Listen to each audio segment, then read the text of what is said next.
transformer la position la plus classique, traditionnelle de ta vie intime en une position qui te fait arriver au nirvana. C'est vraiment la thématique que je voulais aborder dans cette vidéo. Alors je pense que tu vois de quelle position je veux parler. C'est la position où toi en tant que femme tu es en dessous, allongée, les jambes écartées et ton partenaire dessus, la fameuse position du missionnaire.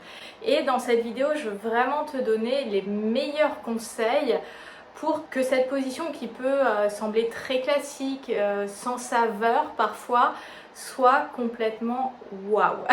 Les techniques que je vais partager dans cette vidéo se rapprochent aussi de tout ce qui est technique de l'alignement coïtal, donc qui permettent à la femme de ressentir davantage de plaisir. Donc tu peux voir cette vidéo et la partager à ton partenaire, et si tu es un homme et que tu vois cette vidéo, tu sauras aussi comment inviter ta partenaire à prendre un peu plus le lead dans cette position-là et s'ajuster à son plaisir à elle. Déjà, la première étape pour rendre la pénétration beaucoup plus agréable, c'est de suffisamment exciter le corps de la femme, de ta partenaire. Parce qu'on a tendance à aller toujours trop vite en besogne. Il faut au minimum 15-20 minutes pour que le corps de la femme soit réellement excité, qu'il y ait le sang qui se soit dirigé vers sa vulve, vers ses parties intimes, que son clitoris soit gonflé et donc puisse davantage accueillir la pénétration. Après, en termes de lubrification, si la lubrification naturelle n'est pas suffisante pour X ou Y raison, on ajoute tout simplement un lubrifiant à base d'eau, à la composition naturelle. Moi je conseille souvent celui de chez MyLuby, je te remets un code en box de description si tu veux en profiter. Ou alors si vous n'utilisez pas de préservatif, utilisez une huile vierge, bio, type amande douce, jojoba, coco, etc. Après, concrètement, comment ça va se passer pour augmenter le plaisir dans cette position-là? Donc, mesdames, vous êtes allongées sur le dos, les jambes écartées. Et contrairement à ce qui se passe habituellement, ce n'est pas l'homme qui va pénétrer jusqu'à l'endroit où il pense que c'est le bon endroit. C'est vous, vous allez mettre vos mains au niveau de ses hanches, de sa taille, et c'est vous qui allez l'amener à l'intérieur de vous. Déjà là vous prenez le lead et c'est vous qui ajustez la présence de votre partenaire à l'intérieur de vous. Donc ça peut être extrêmement rassurant, surtout si tu as eu des expériences avec des dyspareunies, c'est-à-dire des douleurs au moment des rapports. Et bien le fait que ça soit toi qui le tienne et qui l'amène à l'intérieur, tranquillement, doucement, c'est toi qui évalue, et bien ça te met en confiance parce que c'est toi qui gères. C'est toi qui gères. Et si tu es un homme et que tu m'écoutes, invite ta partenaire à faire ce mouvement-là en fait. Dis-lui, attrape-moi la taille et montre-moi, tire-moi jusqu'où tu veux que je rentre en fait. Tout simplement. Donc ça, mesdames, c'est vraiment la première étape, c'est de le guider à l'intérieur de vous. Une fois que vous avez trouvé la profondeur maximale, agréable ou celle dont vous avez envie tout simplement lors de ce rapport, là ton partenaire, l'homme, va devoir créer un point de contact. C'est trouver le point de contact qui va faire référence en termes de profondeur. Donc le point de contact, ça peut être toi, tu es donc sur ton dos, et le point de contact, donc tu as ton partenaire, soit le point de contact, ça peut être au niveau de la poitrine, donc il va coller un point au niveau de sa poitrine avec ta poitrine, au niveau du ventre, au niveau du pubis, et ce point de contact entre vos deux corps, ça va servir de référence pour garder en tête c'est quoi la profondeur maximum. Ça permet de créer une sécurité et de te sentir davantage à l'aise parce qu'il y a un point de repère. Ça crée ensuite un point de contact entre les deux corps et pas juste les deux organes génitaux qui sont imbriqués. Donc ça amène de l'intimité, ça amène de la connexion, ça amène ce côté beaucoup plus tendre dans le rapport parce qu'on a les corps qui conversent, qui se touchent.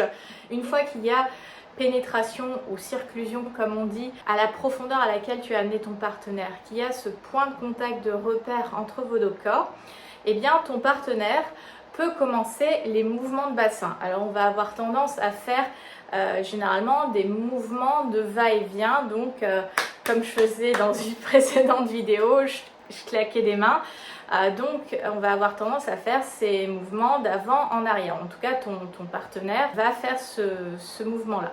Alors c'est un mouvement qui est extrêmement agréable, mais ça peut être aussi intéressant de varier les mouvements de bassin. Donc par exemple, l'homme dans cette position-là peut avoir des mouvements plus suaves, plus longs, avec une plus grande amplitude, parce qu'il a toujours ce point de contact entre vos deux corps qui fait la référence. Donc il peut avoir des mouvements beaucoup plus amples et plus suaves quand il rentre à l'intérieur de toi pour justement venir stimuler ta vulve, ton clitoris de manière beaucoup plus subtile, beaucoup plus intense, beaucoup plus prononcée et à des moments complètement se retirer pour recréer ce moment un petit peu d'anticipation, mais avec toujours cette sécurité de on a ce point de contact et on ne dépasse pas ce point de contact qui nous fait du bien, qui me fait en tant que femme ressentir du plaisir lors de la pénétration. Donc ça va être des mouvements de va-et-vient, on va dire classiques, mais beaucoup plus amplifiés, beaucoup plus dans l'amplitude. Mais comme il y a ce point de contact qui sert de référence, on peut aussi, en toute sécurité, en toute confiance, augmenter la cadence sans avoir peur d'avoir mal. C'est-à-dire comme on a cette référence de profondeur lors de la pénétration, on peut augmenter la cadence sans avoir peur tout simplement de faire mal au niveau du col de l'utérus de sa partenaire. Et pourquoi on veut éviter ça? Parce que en fonction des femmes et en fonction du cycle, cogner dans le col de l'utérus, ça peut faire extrêmement mal. Et qu'est-ce qui va se passer dans le corps de la femme quand il y a cette douleur qui va se manifester? Son corps se raidit, aura tendance à se fermer et là le plaisir, il s'est barré.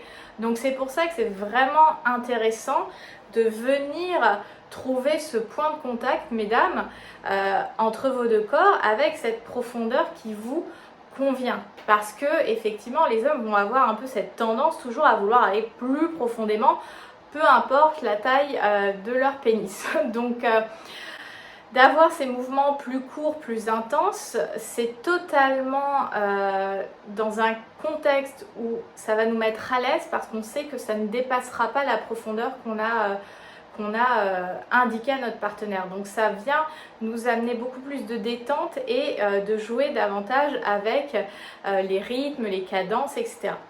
Après, au-delà des va-et-vient d'avant en arrière un petit peu classiques, ce que vous pouvez faire vous mesdames, c'est onduler du bassin, c'est-à-dire en fait faire comme des cercles, donc comme je suis en train de faire, avec ton bassin. Et ton partenaire n'a pas tellement besoin à ce moment-là d'aller et venir à l'intérieur de toi, mais c'est juste de faire ces mouvements un peu circulaires avec ton bassin. Là, tu peux ancrer tes pieds dans le matelas et tu bouges ton bassin, tu fais des cercles. Alors, il y aura un sens toujours un peu plus facile en fonction de notre anatomie. Donc, soit des cercles comme ça avec ton bassin, soit dans l'autre sens. Et ça va être extrêmement excitant parce que ça va créer une sensation de frottement, de pression au niveau vaginal et donc de stimulation différente du clitoris dans ses bulbes et dans ses jambes entre guillemets, donc qui entourent le vagin. Donc ça va venir te stimuler beaucoup plus profondément et voire même cibler davantage ta zone G. Après, si tu veux davantage d'intensité, tu peux aussi relever les jambes, c'est-à-dire tu peux faire cette position où voilà, tu as amené ton partenaire, il y a ce point de contact qui fait la référence et amener tes jambes autour de sa taille pour ressentir les choses de manière un petit peu plus intensément. Et ce qui va être en complément, c'est potentiellement mettre un oreiller sous tes fesses. Donc ça peut être aussi deux alternatives qui vont transformer cette position du missionnaire, relever tes jambes et agripper sa taille, ou alors un coussin sous tes fesses, ça va augmenter les sensations. Au cours du rapport, on peut avoir envie, en tant que femme, d'aller encore plus profondément parce que notre corps s'est détendu, on est dans le moment, on ressent du plaisir. Alors dans ce moment-là, c'est pas à l'homme d'aller plus profondément, c'est encore à toi de prendre la taille de ton partenaire et de le faire venir encore un peu si tu souhaites le faire venir plus profondément, l'accueillir plus profondément à l'intérieur de toi. On peut même arriver à l'orgasme grâce à cette position. Après, on peut y ajouter une stimulation manuelle. Donc toi, tu peux t'amuser en même temps à glisser ta main entre vos deux pubis et te stimuler. Ce que tu peux aussi faire pour faire monter la température et qui va justement compléter cette gestion de la profondeur qui peut peut-être être source d'anxiété pour toi, c'est simplement d'entourer le sexe de ton partenaire avec 2 doigts. Et donc au niveau de ton entrée, donc l'entrée de ton vagin, tu vas mettre ces 2 doigts et ça va permettre à ton partenaire à la fois d'être stimulé quand il rentre, parce que tu vas jouer avec la pression de tes doigts, et en même temps, toi, ça te permet de créer une autre sécurité, entre guillemets, qui peut te rassurer, amener aussi un jeu érotique dans ce moment-là. Et puis évidemment, le dernier point que je souhaite te partager, c'est comme vous êtes dans cette connexion, ce rapprochement, ce point de contact avec vos 2 corps, peu importe le point de contact que vous avez choisi, donc le pubis, le ventre, le torse, la poitrine, c'est de se regarder, c'est de se murmurer des paroles où on partage le plaisir, c'est trop bon, t'es trop belle, tu me fais du bien, enfin vraiment être dans cette communication, être réellement généreux et généreuse, parce que ça va venir créer aussi un contexte extrêmement excitant. C'est donc de se regarder, de se sentir aussi, parce que là on a les phéromones, le muscle des corps qui va vraiment être à son paroxysme, et tous ces stimuli vont venir nourrir notre plaisir et notre orgasme. Donc c'est vraiment de jouer sur tous ces tableaux. Je crois que j'ai fait le tour des techniques et astuces que je voulais te partager pour transformer cette position du missionnaire. Si tu l'as aimé, je t'invite à t'abonner à la chaîne Âme Fauve, à liker la vidéo et même à la partager, que ce soit à ta partenaire ou ton partenaire, ou même à ta meilleure amie avec qui tu as les discussions les plus endiablées. Si tu veux aller plus loin dans ton plaisir en tant que femme, je t'invite à aller voir cette vidéo sur les clés du plaisir féminin. Ça va vraiment te donner davantage de billes pour alimenter ta vie intime et la rendre encore plus savoureuse. Et puis si tu as envie de venir explorer, goûter les 1001 saveurs de ta vie intime, sortir de ce paradoxe sexe vanille, sexe pimenté, et que tu veux vraiment jouer avec les parfums, les saveurs et créer ta propre palette gustative dans ta sexualité, je t'invite à réserver un coaching de plaisirologie avec moi. Le lien est en box de description. Je te souhaite une très belle journée, libère ta version fauve et surtout, gîte de plaisir. Bye!